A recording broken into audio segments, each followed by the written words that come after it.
इस वीडियो में हम लोग सोरायसिस की एक नई दवाई आइसेकीजुमाब के बारे में बात करेंगे। तो अभी के समय में सोरायसिस के मरीजों का जड़ से तो कोई क्योर नहीं है, मतलब कि उसको पूरी तरह से परमानेंटली ठीक करने के उपाय उपलब्ध नहीं है साइंस के पास, डॉक्टर्स के पास। लेकिन अब नए-नए मल्टीपल नए-नए दवाइयाँ उपलब्ध होती जा रही हैं। तो जो डिफ़िकल्ट केसेज़ हैं, जो असामान्य परिस्थितियाँ थीं, डॉक्टर्स को जो चैलेंजेस थे, वो सब अब धीरे-धीरे दूर होती जा रही हैं और अब बहुत सारी नई-नई दवाइयाँ सोरायसिस के लिए उपलब्ध होती जा रही हैं। जिससे कि पेशेंट के पास भी चूज़ करने के लिए बहुत सारे ऑप्शंस, डॉक्टर्स के पास भी अब चॉइस वो बढ़ती चली जा रही है। जैसे किसी विशेष सर्कमस्टेंसेस में, किडनी के मरीजों में, लीवर के मरीजों में, जैसे हाथ बच जाते थे, डायबिटिक्स में, तो अब मल्टीपल ऑप्शन होने से अब सभी के लिए इलाज उपलब्ध होते जा रहा है। तो इसी में से एक न्यू ऑप्शन है आइसेकीजुमाब। पहले की हमने वीडियोज में बात किया था सेकुकिनुमाब एंड एडेलीमैब के बारे में। इस वीडियो में हम लोग बात कर रहे हैं आइसेकीजुमाब के बारे में।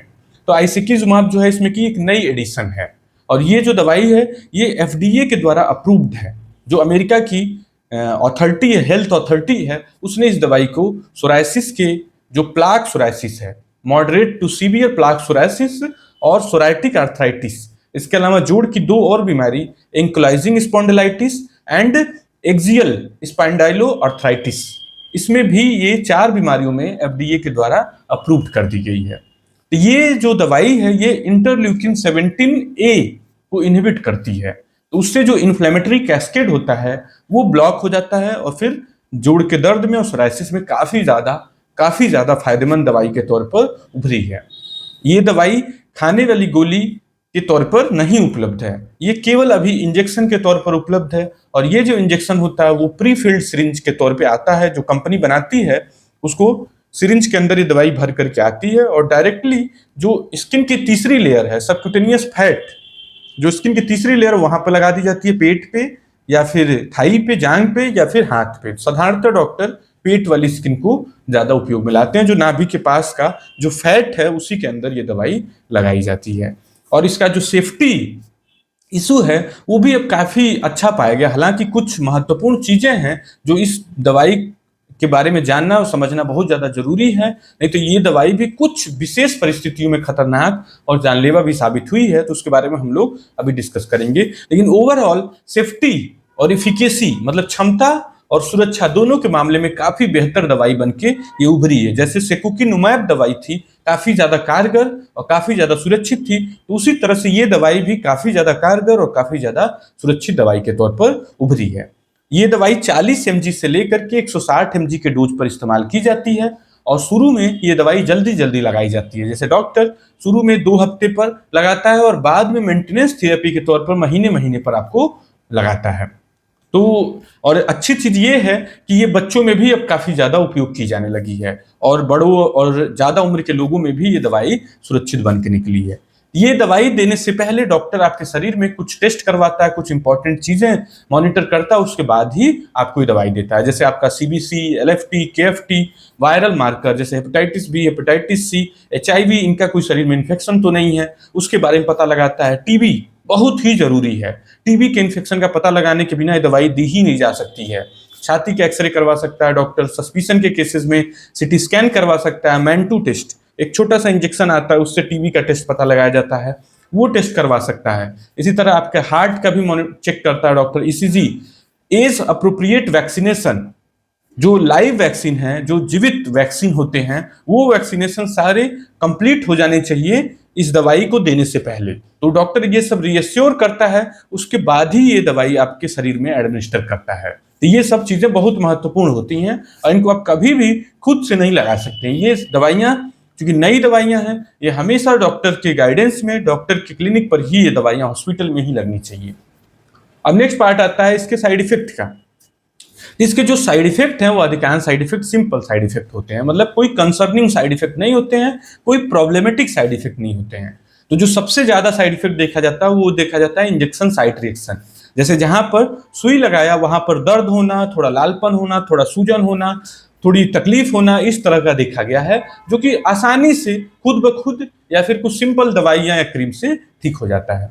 दूसरा जो साइड इफेक्ट देखा गया है वो देखा गया है अपर रेस्पिरेटरी ट्रैक्ट इन्फेक्शन या फिर दूसरे तरह के इन्फेक्शन। तो हल्के फुल्के इन्फेक्शन जैसे नाक का इन्फेक्शन हो गया, राइनाइटिस हो गया, या फिर अपर रेस्पिरेटरी जो ऊपर वाले सांस के रास्ते में हल्का फुल्का इन्फेक्शन हो गया, ये सब। इसी तरह से दाद का इन्फेक्शन, टीनिया का इन्फेक्शन जो होता है वो ज्यादा देखा जाता है, इन जिन मरीजों को दिया जाता है। तो ये कैंडिडियासिस एक फंगस होता है, ओरल कैंडिडियासिस भी देखा गया है।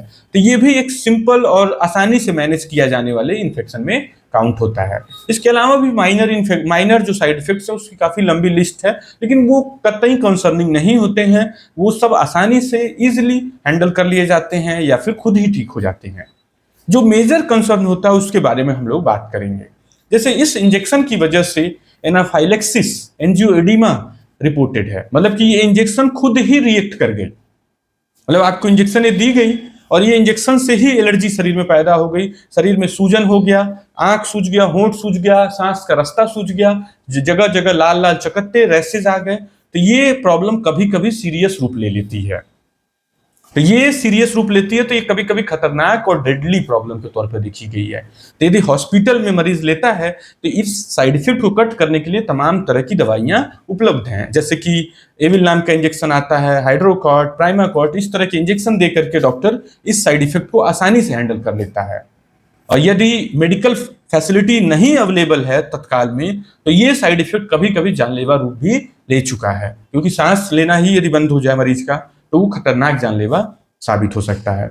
इसी तरह से खतरनाक इन्फेक्शन बॉडी में देखे गए हैं कुछ मरीजों में, रेयर मरीजों में और सामान्य परिस्थितियों में बॉडी के अंदर सेप्टिसिमिया, इस तरह के जो तेज इन्फेक्शन होते हैं और जानलेवा इन्फेक्शन है वो भी देखे गए हैं। इसी तरह से इन्फ्लेमेटरी बाउल डिजीज एक ग्रुप डिसऑर्डर होता है जिसको क्रॉन्स डिजीज और अल्सरेटिव कोलाइटिस, दो बीमारियां इसके अंदर आती हैं। तो वो बीमारियां भी कुछ मरीजों में पैदा होते हुए और कुछ मरीजों में वो, जैसे कि जिसको पहले से मौजूद है बीमारी तो उसकी बीमारी तेज गति की हो गई, ये भी देखा गया है। इसी तरह से ट्यूबरकुलोसिस जो टीबी वाली बीमारी है उसको भी रिएक्टिवेट होते हुए देखा गया है, मतलब टीबी आपके शरीर में छुपी हुई थी, सही से जांच नहीं हुआ, सही से पता नहीं चल पाया या किसी कारणवश पता नहीं चल पाया तो बाद में वो सक्रिय हो गई टीबी। तो ये सब इसके खतरनाक साइड इफेक्ट्स में देखे गए हैं।